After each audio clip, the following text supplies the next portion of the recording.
Good morning. I'm Muriel Bowser. I'm the mayor of Washington, D.C. We are here at Reagan National Airport to provide an update on the tragic events of last night.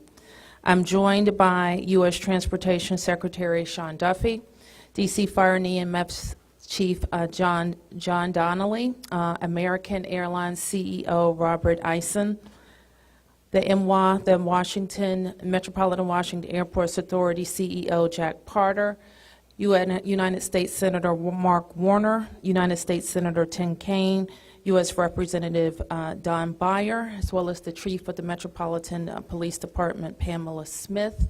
And we are joined by first responders from across the Metropolitan Washington region.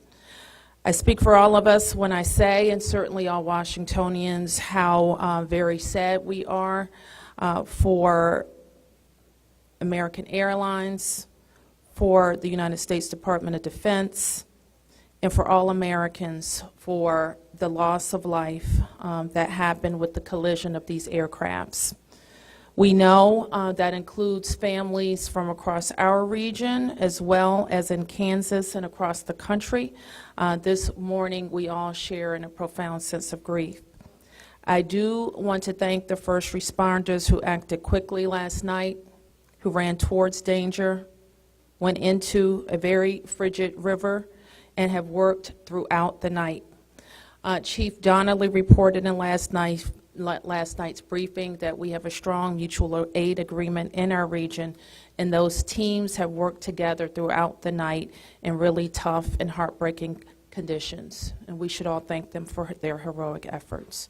So we'll have several updates today. I'm first going to turn to the Secretary of Transportation, Sean Duffy, and then you will hear directly from Chief John Donnelly with a situational update.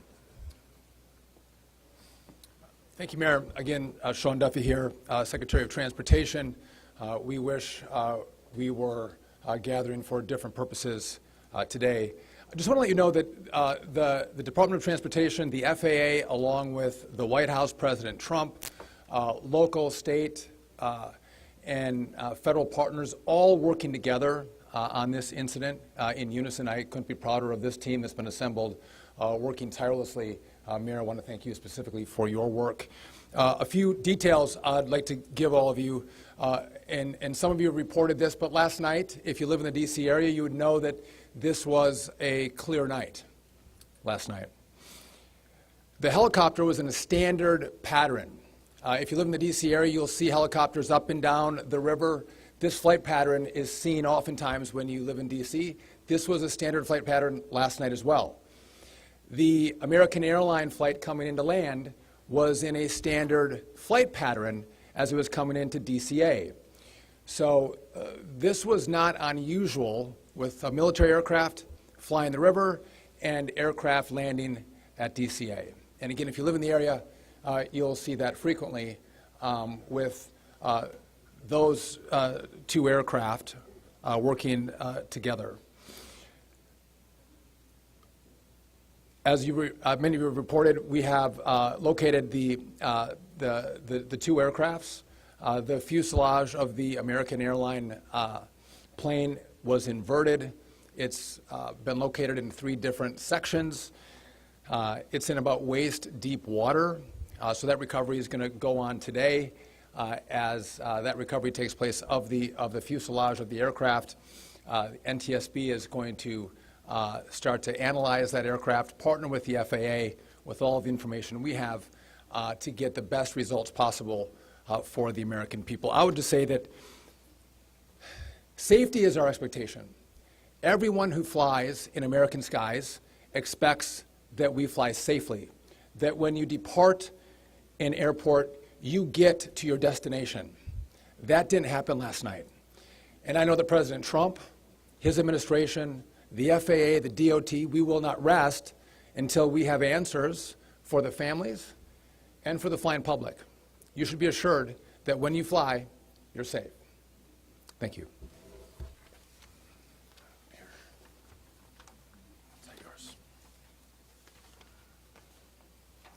Thank you, Secretary. Thank you, Mayor. I'm joined today with Fire Chief Bonnet from the Metropolitan Washington Airports Authority, and I'm John Donnelly, Chief of the District of Columbia Fire and EMS Department.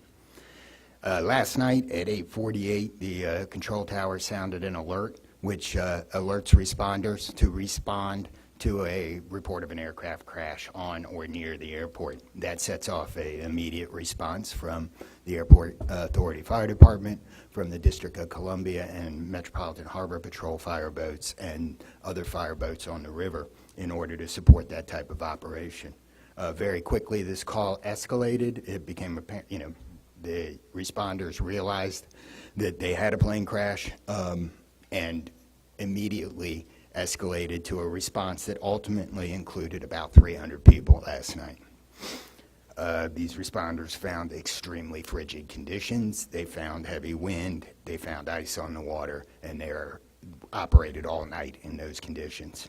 I'd like to take a moment to acknowledge the agencies that responded in addition to D.C. Fire and EMS and the Metropolitan Washington Airports Authority: Montgomery County Fire Department, the Prince George's County Fire Department, the Charles County Fire Department, the Baltimore County Police Department, the Anne Arundel County Fire Department, the Alexandria Fire Department, the Arlington County Fire Department, the Fairfax Fire Department, the Prince William Fire Department, the Baltimore City Police Department, the Maryland State Police, the Maryland Natural Resources Police, the Department of Defense, the Joint Base in Bowling Fire Department and the staff there, the U.S. Army, the U.S. Coast Guard, the United States Park Police, the Metropolitan Police Department, the FBI, and the NTSB. Despite all those efforts, we are now at a point where we are switching from a rescue operation to a recovery operation. At this point, we don't believe there are any survivors from this accident, and we have recovered 27 people from the plane and 1 from the helicopter. The District Office of the Medical Examiner has lead on reuniting these bodies and these people with their loved ones, and we will continue to work to find all the bodies and collect them and reunite them with their loved ones. We should also acknowledge that the Virginia Medical Examiner and the Army Medical Examiner are involved in this operation and a very important part of getting people identified. So.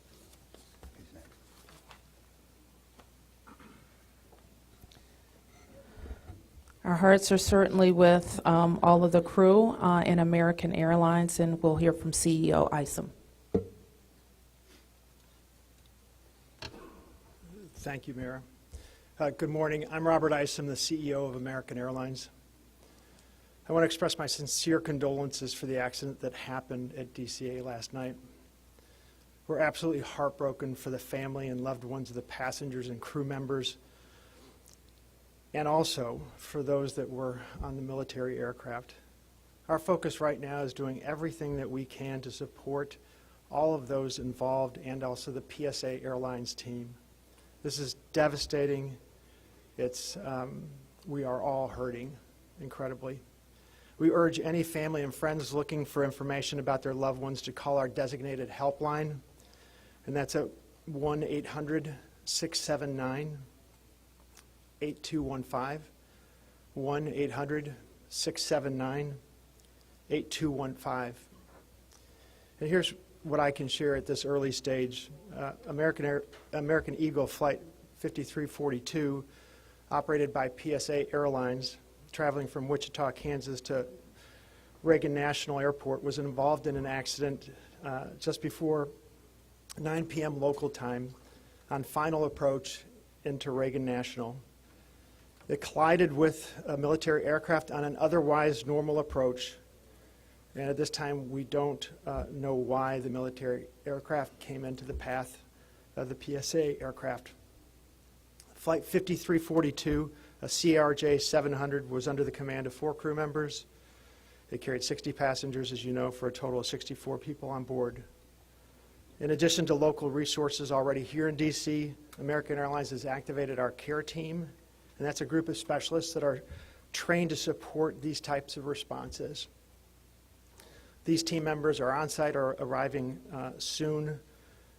And additionally, we have members of our GO team that are on ground here in D.C., and they're being deployed with resources to do everything that we can to take care of the needs of the families and the loved ones of the passengers and crew members.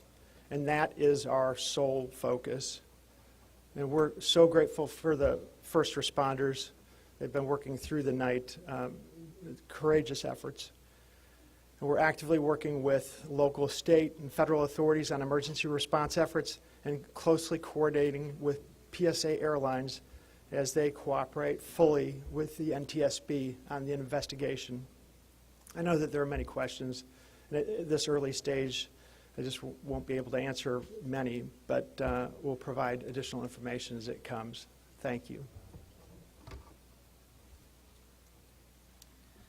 I want to introduce the Metropolitan Washington Airports Authority CEO, Jack Potter. The authority manages Reagan Washington National and Dulles International.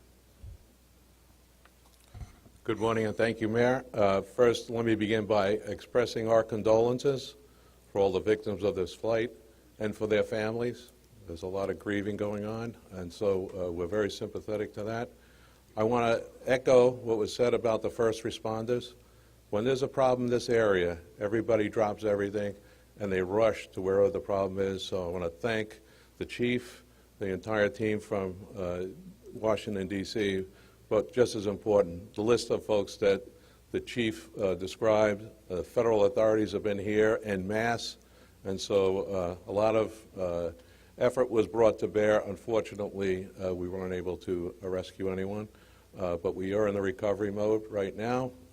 And I just want to, last night I expressed the fact that we hope to open at 11 o'clock today, and that is still the case. We're going to open the airport at 11 o'clock. And again, condolences to the families, and thanks to the many, many who are still out there working very, very hard to complete this recovery. Thank you, Mayor. I do want to acknowledge that the Virginia Transportation Secretary is here, in addition to the Alexandria Mayor, and I will like to ask members of the Virginia Congressional delegation to the podium next. U.S. Senator Mark Warner, followed by Tim Kaine and Representative Don Beyer.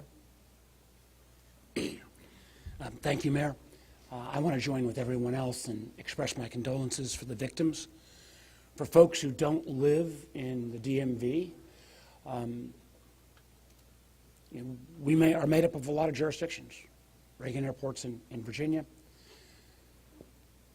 Across the river we have Maryland, obviously the district, but as been indicated by the chief, when tragedy happens, all those distinctions between the various jurisdictions and our federal partners all disappear. And I want to again thank all the first responders. On a personal note, I'll just add that literally I now know I was coming back from the district from a dinner to my home in Old Town Alexandria. And while I did not see the collision, I wondered, I'd never seen this many red lights streaming towards the airport and across the river in Maryland about this time. My phone started blowing up, and I realized that this accident had taken place. There'll be a time to figure out. I know NTSB will have a briefing later in the day. But to the victims, our condolences. To the first responders, our thanks.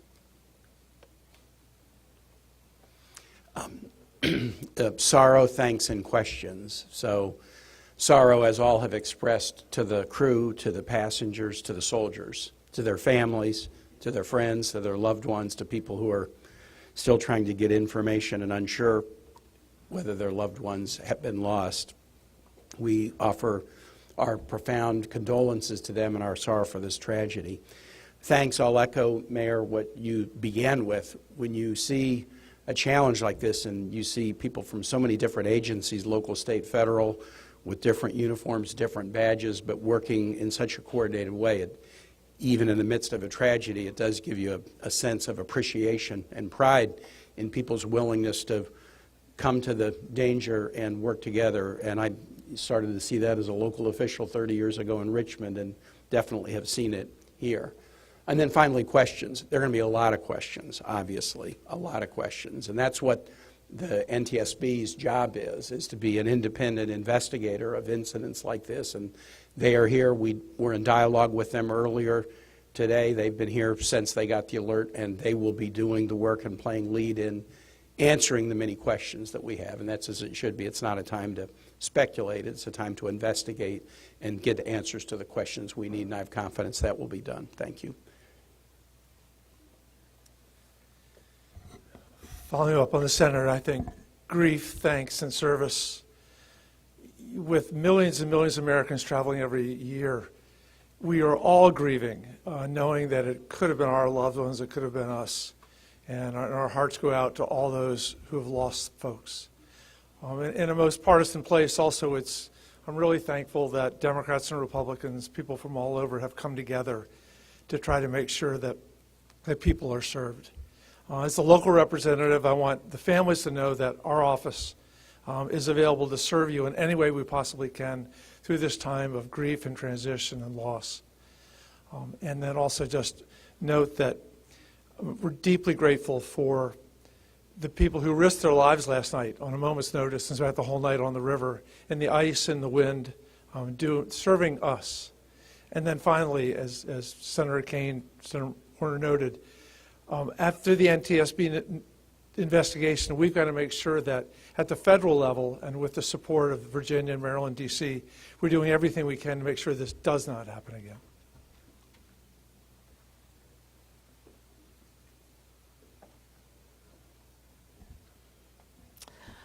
So with that, it's been said already that the National Transportation Safety Board becomes the lead agency in the investigation. Our jurisdiction in D.C., where the crash occurred over the river, concludes as we, in the leadership role of the Unified Command, as we shift to a recovery effort. We expect the National Transportation Safety Board to provide briefings to the press later in the day. So at this point, we can take a few questions. Yes? Can you say without a shadow of a doubt that people are safe to fly? What we can talk about today is what happened here with the collision of these vehicles. We've said what we know, and that the National Transportation Safety Board continues to investigate. I don't know that any of us have been briefed on anything that would suggest any other aircraft are implicated. Yes? You're still missing 30-plus people in the water. What are some of the challenges in recovering them right now? Chief? So the rescue operation, or the recovery operation, goes on. It's a lot of touch and feel in the different parts of the plane or in the helicopter, and the crash area is a little spread out, so we've got some work to do. And I think it's a pretty normal type of situation. I don't think it's extraordinary. How spread out is this debris field? So the wind started blowing last night, so we've had debris travel from the airport down as far as the Wilson Bridge. Mile-wise, how far is that? I couldn't tell you. Less than a mile. This is a question for CEO Carter. You're going to open the airport at 11 o'clock this morning. How are you going to do that? And what impact is that going to have on operations, on passengers, on people's anxiety? How are we going to do this? Well, we're going to open the airport at 11 o'clock. It's safe. We've worked with all the federal agencies, FAA, and you know, it's been determined that we can open that airport safely. The recovery effort that's on our property is on the waterfront. Our primary runway, 119, will be open.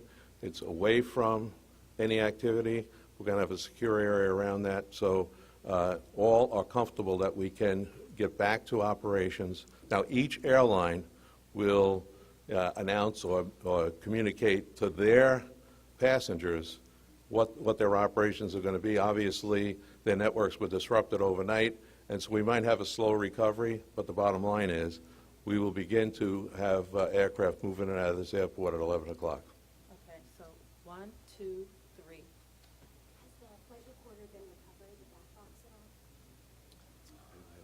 I don't think we can say anything about what's in NTSB's purview.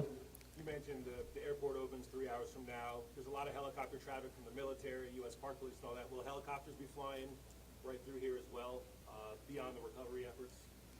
I don't know the answer to that. Jack, do you have anything to add? We don't have anything to add about that. Yes. This is for Secretary Duffy. Can you reassure Americans that the U.S. still has the safest airspace in the world? So the question is, can I guarantee the American public that the United States has the most safe and secure airspace in the world? And the answer to that is absolutely, yes, we do. We have early indicators of what happened here, and I will tell you with complete confidence, we have the safest airspace in the world. What's next? When it comes to informing these families who tragically lost their loved ones, what does that look like so far? Have any of them been informed? The flight manifest, is there any details you can provide on that front? Can you add anything? All I can say is that we have published the 1-800 number. We have family assistance centers set up here in DCA. We do in Wichita as well. I'm not at liberty to give the number of families that have been that have used those services, but we are making that use. We have over 100 team members that are either here or on their way that are specially trained to work with family members, handle travel arrangements, hotel arrangements, incidentals, to make sure that we're taking care of people in any way that they can, as you know, as our teams are hurting and suffering, and as our passengers and their families need assistance. We're doing everything we can. I don't have any more information on that right now. Chief Donnelly, can I ask you to describe the next phase of the investigation? How confident are you that you'll be able to recover all 67 of these bodies? And can you speak to some of the debris that's also being pulled out of the river? We understand there are some suitcases, some other things that have been pulled out from the river. And I would like to ask anyone here, perhaps the Transportation Secretary or Mr. Eisen, if we know anything about these victims, age ranges, nationalities, anything of that nature. So the next phase of this operation is going to be led by the NTSB. All of us are working together, though, to search the area and to find the victims. I'm confident that we will do that, and that will take us a little bit of time, though. It may involve some more equipment. As far as the things being collected, I don't have personal knowledge. I know that we have been collecting debris that you would expect to see from a plane. Okay, anything about the victims? So the question is about the victims. The NTSB is going to lead that portion of the contact with the victims. I believe American is going to be involved with that as well, and so will the FAA and the Department of Transportation. Secretary Duffy, we're going to take some questions over here. 1, 2, 3, 4. For Secretary Duffy, the flight path that the helicopter was on, is that a common flight path, and is it normal for helicopters to get clearance to cut across busy approach paths? So I don't know if you all could hear the question. It's a question about the flight path of the helicopter. I don't want to go into too much detail about the information we have from the FAA, but obviously it is not standard to have aircraft collide. I want to be clear on that. But prior to the collision, the flight paths that were being flown from the military and from American, that was not unusual for what happens in the D.C. airspace. And as this investigation moves forward, we will be able to provide more information to you about the details of that statement.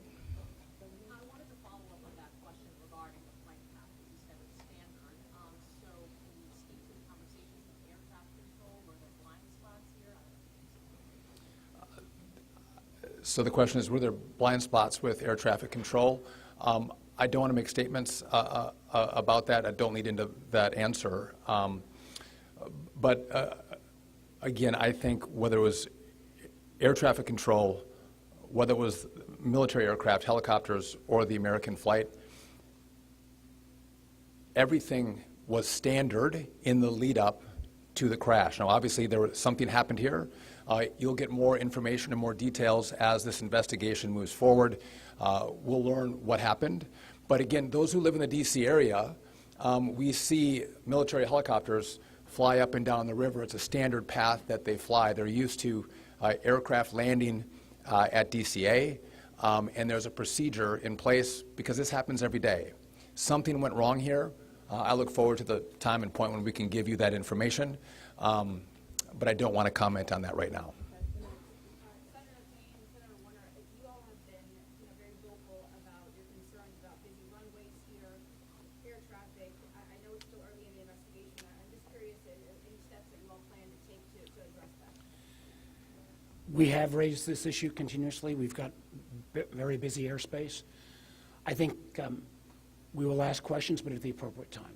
We are in this period right now where families are still being notified. We're trying to figure out what happened. There'll be time for those discussions, I think. Yeah, I'd just say the same thing. We've been pretty plain about our concerns, but it isn't a good time to speculate right now. We have faith that the NTSB will provide the answers about this. Okay, you fourth here, and I'm going to take 3 in the middle, and then we're going to have to wrap. 1, 2, 3 after this young man. Thank you, appreciate it. Chief, I know, again, I can imagine it must be traumatic for your first responders that deal with this.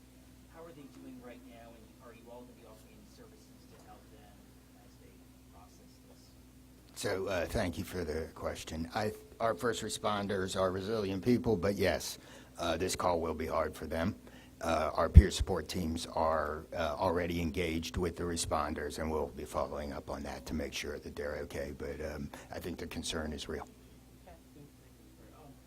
What kind of communication was there between the helicopter and the tower, the plane and the tower, and the helicopter and the plane? I don't want to say too much on the communication between the helicopter in the tower and the airline in the tower, but I will say this: there was communication. It was, I would say, standard communication. So there was not a breakdown, if that's your question, in communication between the military helicopter and the American Airline flight. There was communication between the aircraft and the tower. Was the plane aware there was a helicopter in the area? I would say the helicopter was aware that there was a plane in the area. You mentioned that, so the president, you said yesterday he called into the briefing room. Has he returned to the briefing room since then? Have you spoken? Also a question about the National Security Advisor, Mike Waltz, he's saying that there was 30 bodies that have been recovered. That he just said that at the White House. Curious, I know you're in this press right now, so that's hard for you to update, but I do have a question on pose. I can do the body. I'll give you the body first. So in terms of body recovery, as we recover bodies, we have a process, and we're not counting any bodies until they're in the possession of the medical director. So there may be some fluctuating in numbers that other people would report, but our numbers from the medical examiner. So just in regard to the president in the briefing room, I've been with this team for the last hour plus as we've worked through the details of the information we wanted to give you. But it is my understanding that either this morning he was going to be in the Situation Room, or the Situation Room is obviously briefing the president. He has been kept in full appraisal of what is taking place. Okay, last two, you, and you ma'am, first. You mentioned that the aircraft was on a standard flight pattern. Just curious, when the airport opens at 11 today, will planes be on that flight pattern again, or are they being directed to fly a different flight pattern? Jack, do you want to mention it? Okay. Well, I mean, safety is paramount, and I don't have that information quite yet from the FAA, so I don't want to provide an information I don't want to provide an answer or inaccurate information on what routes will be flown out of DCA. Okay, last one. Two questions really quickly. What do you know about the experience and history of the pilots of both the American Airlines plane and the Army Black Hawk helicopter? And then for Secretary Duffy, last night the president had said that this could have been prevented and questioned why air traffic control didn't tell his helicopter what to do. Is that something that investigators have determined should have happened in this situation? So do you want to?